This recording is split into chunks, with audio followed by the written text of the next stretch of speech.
Biografi singkat Sultan Hamid II, sang perancang lambang negara Indonesia. Tahukah kamu siapa itu Sultan Hamid II?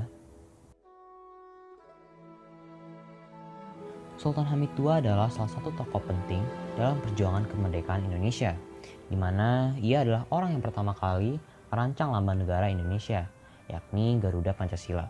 Dan berikut adalah kisah singkat Sultan Hamid II sebelum ia merancang lambang negara Indonesia.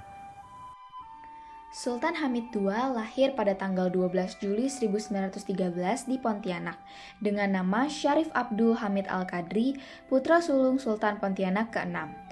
Pada 29 Oktober 1945, dia diangkat menjadi Sultan Pontianak menggantikan ayahnya dengan gelar Sultan Hamid II dengan membawahi 12 wilayah Swapraja dan 3 Neo Swapraja yang tergabung dalam Daerah Istimewa Kalimantan Barat atau DIKB tahun 1947. Pada tanggal 13 Januari tahun 1949, Sultan Hamid diangkat menjadi Ketua BFO, yaitu Majelis Permusyawaratan Negara-Negara Federal. Ia berperan aktif membantu Indonesia dalam mempersiapkan strategi perundingan yang bernama Konferensi Inter-Indonesia, yang diselenggarakan di Jogja dan Jakarta.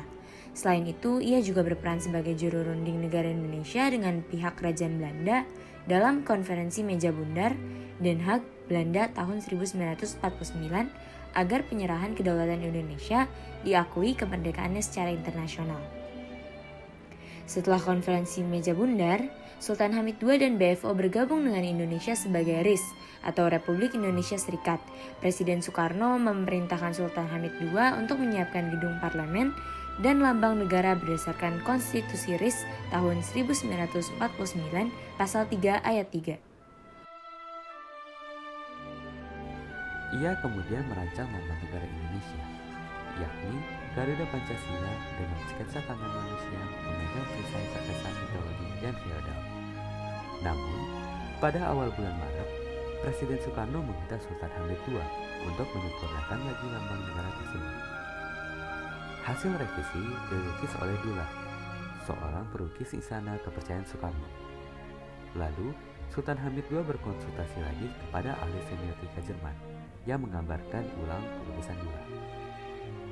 Selanjutnya, sketsa tersebut diserahkan kepada Presiden Soekarno untuk diberikan disposisi berisi pernyataan Presiden Soekarno yang menetapkan sketsa inilah yang harus dipakai menjadi lambang negara Indonesia pada 20 Maret 1950. Setelah RIS dibubarkan pada tahun 1950, Sultan Hamid II yang berhaluan disingkirkan dari panggung politik karena namanya telah dikubur oleh kubu Republikan dengan stigma pengkhianat negara. Terkait dengan pemberontakan Westerling dalam peristiwa APRA di Bandung tahun 1950 dan dipenjara selama 10 tahun karena tekanan politik lawan-lawan di tahun 1953 atau diadili. Sultan Hamid II wafat pada 30 Maret 1978 di Jakarta dan dimakamkan di pemakaman keluarga Kesultanan Pontianak di Batu Layang. Dalam sebuah seminar tentang lambang negara yang digelar di Pontianak pada tahun 2000, menghasilkan rekomendasi masyarakat Kalimantan Barat terhadap beberapa pasal dari Undang-Undang Dasar tahun 1945 yang bertujuan untuk mengembalikan nama baik Sultan Hamid II karena sudah berperan besar dalam merancang lambang negara.